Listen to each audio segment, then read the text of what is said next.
හයි සන්ඩේ කියන්නේ බොහෝ වෙලාවට අපි දෙන්නම නිවාඩු දවස. ඉතින් මේ සන්ඩේ අපි තිරණය කරා ඇවිදින්න යන්න කිව්වට අපිට ඇත්තටම අත්‍යවශ්‍ය බඩු වගයක් ගන්න තිබ්බා.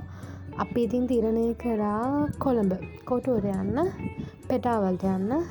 අපි එළියට බහිද්දී 10 මාරට විතර ඇති. අපි බස් එකේ තමයි යන්න තීරණය කළේ.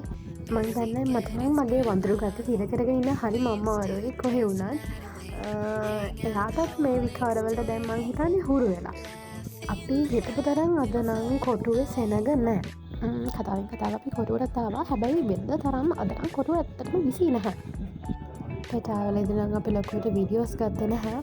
ඒක ෂොප් එකකට ගියාම ජුවල්ස් වගේක් බලන්න. ඒ වෙලාවෙදි විතරයි මම වීඩියෝ ක්ලිප් එකක් ගත්තේ.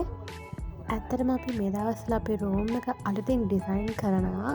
රූම් එකට අවශ්‍ය බඩු වගේක් ගන්න තමයි අපි පෙටා ගියේ. එක වෙන වීඩියෝ එකකින් බලමු. ඉතින් අපේ පෙටා ගාම නම් ඉවරයි.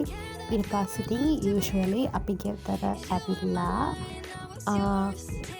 ගාලා බීලා දවස ලස්සනට එන්ඩ් කරා. ඉතින් තව දවසක හමුවෙමු. thank you bye.